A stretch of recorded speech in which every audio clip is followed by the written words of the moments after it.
ఇటీవల ఆంధ్రప్రదేశ్లో జరిగిన ఎన్నికల్లో తెలుగుదేశం కూటమి ఎంత ఘన విజయాన్ని సాధించిందో మనందరికీ తెలిసిన విషయమే.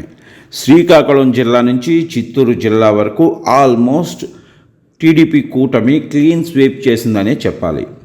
అలా క్లీన్ స్వీప్ చేసిన జిల్లాలో ఉమ్మడి నెల్లూరు జిల్లా ఒకటి. ఉమ్మడి నెల్లూరు జిల్లాలో 10కి 10 సీట్లు టీడీపీ పరమయ్యాయి. వైసీపీ కంచుకోటలు సైతం పేక మేడల్లాగా కూలిపోయాయి. పసుపు జెండా రెపరెపలాడింది. అసలు అవకాశమే లేదు అనుకున్న చోట ఇంతటి ఘన విజయం ఎలా దక్కింది? రాష్ట్రం మొత్తం కూటమి హవా వీచినట్లే నెల్లూరులోనూ సైకిల్ స్పీడ్ కొనసాగిందా, లేక ఇంకేమైనా కారణం ఉందా అంటే ఖచ్చితంగా ఓ పేరు వినిపిస్తుంది. ఆ పేరే కోటంరెడ్డి శ్రీధర్ రెడ్డి. ఆయన పదునైన విమర్శలతో వైసీపీ కోటలను కూల్చేసిన గ్రెనేడ్ మ్యాన్ కోటంరెడ్డి. ఫ్యాన్ రెక్కలు విరిచి సైకిల్కు కొత్త జవసత్వాలు తెచ్చేలాగా తొలి అడుగు వేశారు కోటంరెడ్డి. వరుసగా 3 సార్లు ఎమ్మెల్యేగా గెలిచిన కోటంరెడ్డి ఎన్నికలకు ఏడాది ముందు టీడీపీ తీర్థం పుచ్చుకున్నారు.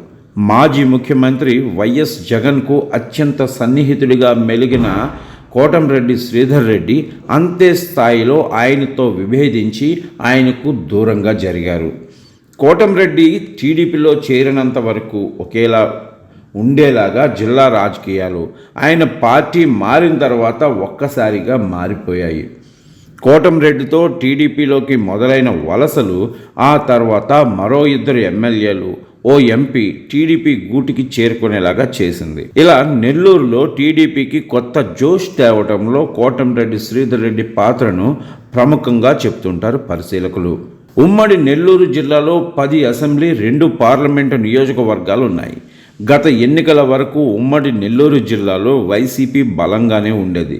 2014 ఎన్నికల్లో 7 అసెంబ్లీ స్థానాలను కైవసం చేసుకుంటే 2019లో 10కి 10 అసెంబ్లీ స్థానాల్లో విజయం సాధించి క్లీన్ స్వీప్ చేసింది వైసీపీ.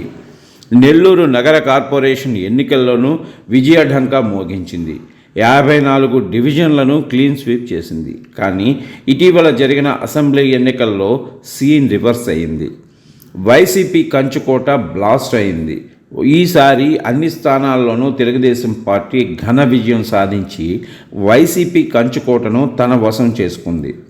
జిల్లాలో వైఎస్ఆర్ కాంగ్రెస్ పార్టీ ఇంతలాగా డ్యామేజ్ అవ్వటానికి ప్రధాన కారణం టీడీపీ ఎమ్మెల్యే కోటంరెడ్డి శ్రీధర్ రెడ్డిదే అంటున్నారు పరిశీలకులు. వైసీపీపై ఆయన చేసిన తిరుగుబాటే ఆ పార్టీకి తీరని నష్టాన్ని కలిగించింది అంటున్నారు. సంచలన రాజకీయాలకు కేరాఫ్గా చెప్పే ఎమ్మెల్యే కోటంరెడ్డి శ్రీధర్ రెడ్డి తన వ్యూహ చాతుర్యంతో వైసీపీని దెబ్బతీశారు. ఫైర్ బ్రాండ్ లీడర్ అయిన కోటంరెడ్డి వైసీపీలో కీలక నేతగా వ్యవహరించేవారు. 2019లో వైసీపీ ఎమ్మెల్యేగా గెలిచిన కోటంరెడ్డి గత ఏడాది ఆ పార్టీ నుంచి బయటకు వచ్చారు. తిరుమలకు పాదయాత్రగా వెళ్లిన ఆయన అమరావతి రైతులను నెల్లూరులో కోటంరెడ్డి కలవడంతో మొదలైన వివాదం ఫోన్ ట్యాపింగ్కు దారితీయటం చివరకు వైసీపీ నుంచి బయటకు వచ్చినంత వరకు వెళ్ళింది. పార్టీ పట్ల విధేయతతో వ్యవహరించిన తనను తీవ్రంగా అనుమానించడం తట్టుకోలేని శ్రీధర్ రెడ్డి కసితో పనిచేసి వైసీపీ కోటను కూల్చేశారు. నెల్లూరు రూరల్ నుంచి 3వసారి ఎమ్మెల్యేగా పోటీ చేసిన కోటంరెడ్డి 36,000 ఓట్ల మెజార్టీతో గెలవగా ఆయన ఎఫెక్ట్ మొత్తం జిల్లాలో మిగతా నియోజకవర్గాలను పనిచేసింది. దీంతో జిల్లాలో 10 నియోజకవర్గాలను పసుపు జెండా రెపరెపలాడింది. ఫోన్ ట్యాపింగ్ ఎపిసోడ్తో గత ప్రభుత్వాన్ని టార్గెట్ చేసిన కోటంరెడ్డి రాజకీయంగా చాలా దూకుడు చూపారు. వరుసగా మీడియా సమావేశాలు పెట్టి రోజుకొక ట్విస్ట్తో వైసీపీని ముప్పు తిప్పలు పెట్టారు. వైసీపీని డ్యామేజ్ చేసి తన ఇమేజ్ను అమాంతంగా పెంచుకున్నారు. తన తిరుగుబాటుతో ప్రభుత్వ వ్యతిరేకుల్లో ధైర్యం నింపి టీడీపీ ప్రగతికి దోహదమయ్యారు కోటంరెడ్డి శ్రీధర్ రెడ్డి. కోటంరెడ్డిని కెలికి వైసీపీ తగిన మూల్యం చెల్లించుకోవాల్సి వచ్చిందని చెప్తున్నారు పరిశీలకులు. కోటంరెడ్డి తిరుగుబాటుతో మొదలైన వైసీపీ పతనం నెల్లూరును పసుపుమయం చేసింది.